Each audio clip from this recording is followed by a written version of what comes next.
दोस्तों अस्सलाम वालेकुम। फ़कीर सिकंदर अली तव्हांजी ख़िदमत में हाज़िर आहियां। दोस्तों इस्लाम एक कानून एक लॉ है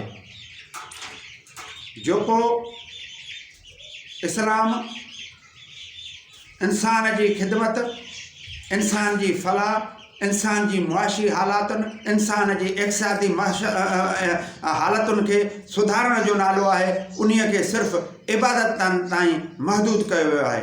दोस्तों वॾे अफ़सोस सां चवणो थो पए त अॼु मां जीअं सुबुह जो उथियुसि त गलीअ में थोरो मूंखे गोड़ ॿुधण में आयो। जॾहिं घर मां ॿाहिरि निकितुसि वियुसि त हिकु अधरोक 40-45 सालनि जो हमराह हुयो जेको छोला पियो खपाए। उन खे ॿियो हमराह वरी चए पियो त तव्हां रमज़ान जे महीने में छोला न खपायो, तव्हां ते गुनाह थींदो, तव्हां छोला कहिड़े लेवल सां उन सां थोरी घणी माना ॾंदी चकी पई हले त मां ॿाहिरि निकितुसि। इहा ॻाल्हि ॿुधी ॾाढो मूंखे ॾुख थियो। मूं छोलनि वारे खे चयो तव्हां छोला खपायो, तव्हां हिन खे छॾियो, को गुनाह कोन्हे, तव्हां छोला खपायो। दोस्तो जॾहिं उन खां मालूमात वरितमि त उन छोला खपाईंदड़ खे बि पाण खे बि रोज़ा हुया, मगर हू पंहिंजे बचलनि जो गुज़र सफ़र करण लाइ हू माना घिटियुनि में छोला करे रहियो हो। ऐं नंढा ॿार पाण ॾिसो था, उहे नंढनि ॿारनि खे रोज़ा वॾे ते फ़र्ज़ु आहे, नंढे ॿार ते न आहे।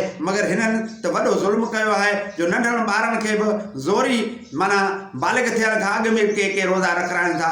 पर रही ॻाल्हि त हू पंहिंजे कारोबार सां छो जो नंढा ॿार छोला वठंदा, जिन खे रोज़ो न हूंदो उहो छोला वठंदा, अहिड़े लेवल सां हू पंहिंजो गुज़र सफ़र काॾों कंदो, काॾों हू पंहिंजो अटे जा 2 किलो वठी ईंदो, काॾों गिहु वठी ईंदो, काॾों हू पंहिंजो घर जो सिस्टम संभालींदो, कीअं हलाईंदो। उन लाइ बि जेकॾहिं को रोज़गार लाइ निकिरे थो त उन खे बि रोज़गार मां मना कयो थो वञे, इस्लाम जो नालो ॼाणाए। दोस्तो केॾो न ज़ुल्म कयो थो वञे, केॾो न अफ़सोस जी ॻाल्हि आहे। हिकु मां सुबुह मां हिकिड़ो माना हिन ते फेसबुक ते ॾिठुमि पोस्ट जंहिंमें लिखियलु आहे त बेनमाज़ी काफ़र आहे। दोस्तो जिन खे ॼाण ई कोन्हे ते निमाज़ छा आहे, बेनमाज़ी छा आहे, निमाज़ छा आहे, रोज़ो छा आहे। मां उन खां पुछणु थो चाहियां, जंहिं इहा पोस्ट रखी आहे उन खां पुछणु थो चाहियां त छा तव्हां निमाज़ जेको तव्हां निमाज़ जी ॻाल्हि कयो था त निमाज़ असुली सीगो अरबी सीगो आहे या फारसी सीगो आहे।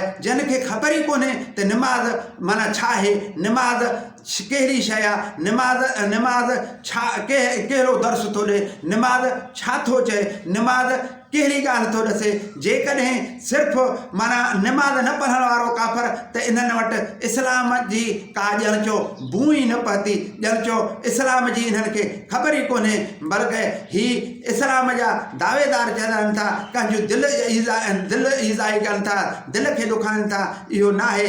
काफ़र बि नबी करीम जो उम्मती आहे, उहो नबी जे माना नबूअत जे ज़ुमरे में अचे थो, सिर्फ़ु कलमो नथो भरे, तंहिं करे हू काफ़र सॾिजे थो। मगर नबी करीम सल्लल्लाहु अलैहि वसल्लम जो उम्मती त आहे। साईं जन उन्हनि खे ख़ारिज त न कयो। वमा अरसलना इल्ला रहमतुल आलमीन, तोखे असां सॼे काइनात लाइ रहमतुल आलमीन करे मोकिलियो आहे, तोखे असां सॼे काइनात जे लाइ नबी करे मोकिलियो आहे, सॼे काइनात लाइ रसूल करे मोकिलियो आहे। त उहे काफ़र बि उन्हीअ जे ज़ुमरे में दाख़िल थियनि था, उहे बि या रसूलुल्लाह जा उम्मती आहिनि। दोस्तो हिननि वीचारनि खे इहा बि ख़बर कोन्हे त जेके हज़रत ईसा अलैहिस्सलाम जिथे ईसाइनि ते माना आयो नबी थी, त उहे जेके ईसाई हज़रत ईसा अलैहिस्सलाम खे मञींदा उहे मुस्लमान हुया। हज़रत ईसा अलैहिस्सलाम मुस्लमाननि वारो दीन इस्लाम खणी आयो, अलाह वारो साॻियो दीन इस्लाम खणी आयो। ऐं हिन महिल उन्हनि खे जेके माना हज़रत ईसा अलैहिस्सलाम खे माना मञनि था त उहे सिर्फ़ु असांजे या रसूलुल्लाह सल्लल्लाहु अलैहि वसल्लम जे दीन इस्लाम जो कलमो नथा भरनि, त सिर्फ़ु असां उन्हनि खे ईसाई तॾहिं था सॾियूं। जेकॾहिं हू माना कलमो भरनि त हू मुस्लमान थींदा, वरना हू नबी करीम जा हिन महिल बि उम्मती आहिनि। छो त जेके